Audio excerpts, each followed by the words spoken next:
Finally আমরা সবাই তো ফেসবুক ব্যবহার করি।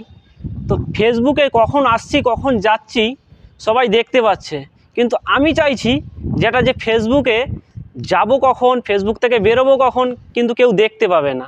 তো তার জন্যে কি করতে হবে, চলুন আমরা ওটাই দেখে নিই যে কখন যাচ্ছি ফেসবুকে, কখন ফেসবুক থেকে আসছি, কখন অ্যাক্টিভ থাকছি, কখন অফলাইন থাকছি, যেন কেউ না বুঝতে পারে।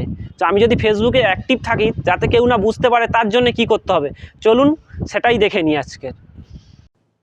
আমরা ফেসবুক অ্যাপটিকে অন করে নেব। ফেসবুক অ্যাপটিকে অন করার পরে আমরা চলে যাব ডান দিকে ওপরে কোণে, দেখুন এই যে থ্রি লাইন আছে, এই থ্রি লাইন, এই যে থ্রি লাইন আছে, থ্রি লাইনে টাচ করবো। এই যে থ্রি লাইন আছে, থ্রি লাইনে টাচ করব।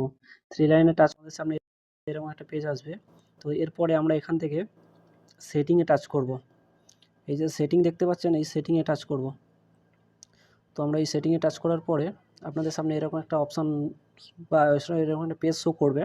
তো আমরা নিচের দিকে স্ক্রল করে চলে যাব। নিচের দিকে স্ক্রল করে যাওয়ার পরে দেখুন এখানে এই যে অপশানটা লেখা আছে, দেখেন অ্যাক্টিভ স্ট্যাটাস। এই যে অ্যাক্টিভ স্ট্যাটাস বলে লেখা আছে, এই অ্যাক্টিভ স্ট্যাটাসে টাচ করব। এই অ্যাক্টিভ স্ট্যাটাসে টাচ করার পরে দেখুন আপনাদের সামনে এরকম একটা পেজ শো করবে।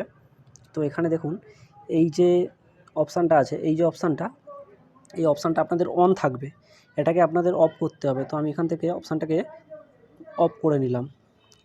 এই অফ করার পরে বেরিয়ে যাবেন, তারপরে আপনি আপনার ফ্রন্ট পেজে চলে আসবেন, কোনো অসুবিধা নেই। আপনার যে অ্যাক্টিভ স্ট্যাটাস বা হচ্ছে আপনি কখন ফেসবুকে আসছিলেন বা ফেসবুক থেকে বেরোচ্ছিলেন, এখন আর কেউ দেখতে পাবে না।